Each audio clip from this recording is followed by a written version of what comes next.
Hi everyone, Darren Bauer here, and I will be reciting President Franklin Roosevelt's Pearl Harbor Address to the Nation. Mr. Vice President, Mr. Speaker, members of the Senate and of the House of Representatives. Yesterday, December 7th, 1941, a date which will live in infamy, the United States of America was suddenly and deliberately attacked by naval and air forces of the Empire of Japan. The United States was at peace with that nation and, at the solicitation of Japan, was still in conversation with its government and its emperor, looking toward the maintenance of peace in the Pacific.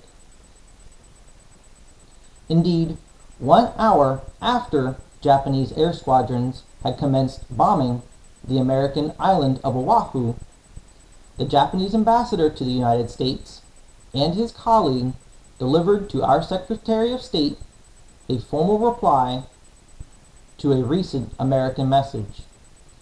And while this reply stated that it seemed useless to continue the existing diplomatic negotiations, it contained no threat or hint of war or of armed attack.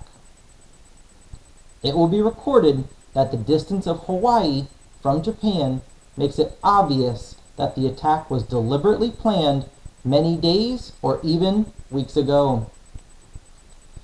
During the intervening time, the Japanese government has deliberately sought to deceive the United States by false statements and expressions of hope for continued peace. The attack yesterday on the Hawaiian Islands has caused severe damage to American naval and military forces. I regret to tell you that very many American lives have been lost. In addition, American ships have been reported torpedoed on the high seas between San Francisco and Honolulu. Yesterday, the Japanese government also launched an attack against Malaya. Last night, Japanese forces attacked Hong Kong.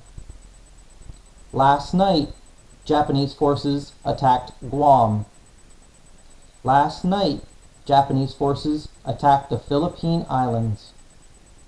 Last night, the Japanese attacked Wake Island. And this morning, the Japanese attacked Midway Island. Japan has, therefore, undertaken a surprise offensive extending throughout the Pacific area. The facts of yesterday and today speak for themselves. The people of the United States have already formed their opinions and well understand the implications to the very life and safety of our nation. As Commander-in-Chief of the Army and Navy, I have directed that all measures be taken for our defense. But always will our whole nation remember the character of the onslaught against us.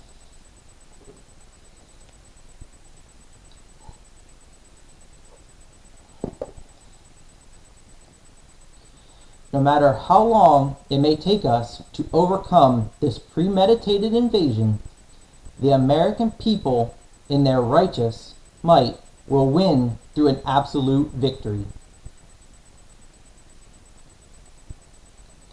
I believe that I interpret the will of the Congress and of the people when I assert that we will not only defend ourselves to the uttermost, but will make it very certain that this form of treachery shall never again endanger us. Hostilities exist. There is no blinking at the fact that our people, our territory, and our interests are in grave danger. With confidence in our armed forces, with the unbounding determination of our people, we will gain the inevitable triumph. So help us God. I ask that the Congress declare that since the unprovoked and dastardly attack by Japan on Sunday, December 7th, 1941, a state of war has existed between the United States and the